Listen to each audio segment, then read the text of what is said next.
ఎగువ ప్రాంతాల్లో కురిసిన భారీ వర్షాల వల్ల గోదావరి నదికి వరద వచ్చే అవకాశం ఉన్నందున సహాయక చర్యలకు జిల్లా యంత్రాంగాన్ని సర్వం సన్నద్ధం చేయడం జరిగిందని మీడియాకు తెలిపిన కలెక్టర్.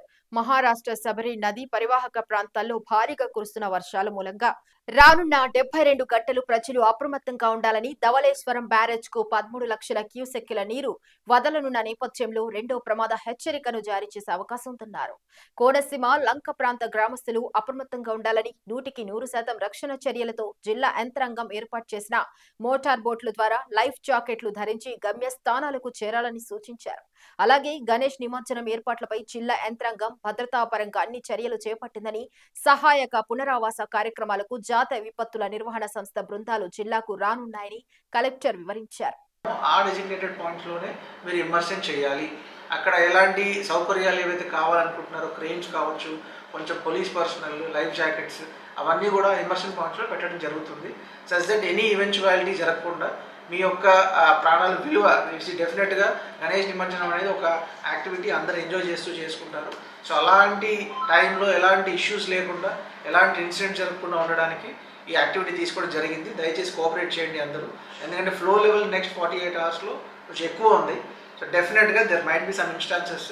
అవన్నిటిని ప్రివెంట్ చేయడానికి ఇప్పుడు అందరినీ కూడా కోరుతున్నాను, ఎక్కడైతే డెసిగ్నేటెడ్ పాయింట్స్ చేశామో నిమజ్జనం కోసం అక్కడే నిమజ్జనం చేయండి.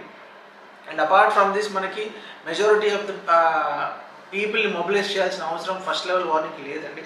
సో ఫస్ట్ లెవెల్ వార్నింగ్కి ఓన్లీ 1 హ్యాబిటేషన్ ఇన్ పెదగంటేపూడి, అందులో ఒక 104 హౌస్ హోల్డ్స్, రఫ్లీ 353 పాపులేషన్ ఉంటారు. వాళ్ళు ఒక్కరికే కొంచెం ఇష్యూస్ వస్తాయి. వాళ్ళని ఆల్రెడీ ఎక్కడ రీహాబిటేట్ చేయాలి అదంతా కూడా మ్యాప్ చేయడం జరిగింది. At the same time second level వార్నింగ్కి రఫ్లీ అరౌండ్ 44 హ్యాబిటేషన్స్ ఉంటాయి మనకి. ఆ 44 హ్యాబిటేషన్స్లో రఫ్లీ అరౌండ్ 45,000 పాపులేషన్కి మనం కొంచెం రిలీఫ్ కానీ, మెషర్స్ కానీ, వాళ్ళకి మూవ్మెంట్ కానీ ఇష్యూస్ వస్తాయి. సో అలా ఫస్ట్ లెవెల్ వార్నింగ్కి ఎన్ని హౌస్ హోల్డ్స్, ఎన్ని మండలాల్లో ఎన్ని హ్యాబిటేషన్, సెకండ్ లెవెల్ వార్నింగ్కి అన్ని, థర్డ్ లెవెల్ వార్నింగ్కి అన్ని, అవన్నీ కూడా మ్యాప్ చేయడం జరిగింది. సో డెఫినెట్గా ఇమ్మీడియట్గా ఆల్రెడీ ప్రివెంటివ్ యాక్షన్ ప్రకారం తీసుకోవడం జరుగుతుంది.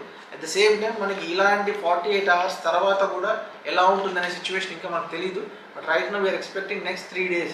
So 48 hours and next 24 hours, 72 hours కూడా ఎటువంటి ఇష్యూస్ లేకుండా ప్రివెంటివ్ ఆస్పెక్ట్లో డిస్ట్రిక్ట్ అడ్మినిస్ట్రేషన్ తీసుకుంటుంది, along with all the departmental officials. So I would request all the public కొంచెం అలర్ట్గా ఉండండి. At the same time I want you to avoid moving across the river. So మీరు ఎక్కడైతే రివర్ని cross చేయాల్సిన అవసరం వస్తుందో డెఫినెట్గా మీరు అక్కడ ఉన్న కన్సర్న్ ఫీల్డ్ ఫంక్షనరీస్తో మాట్లాడి motorised country boat along with life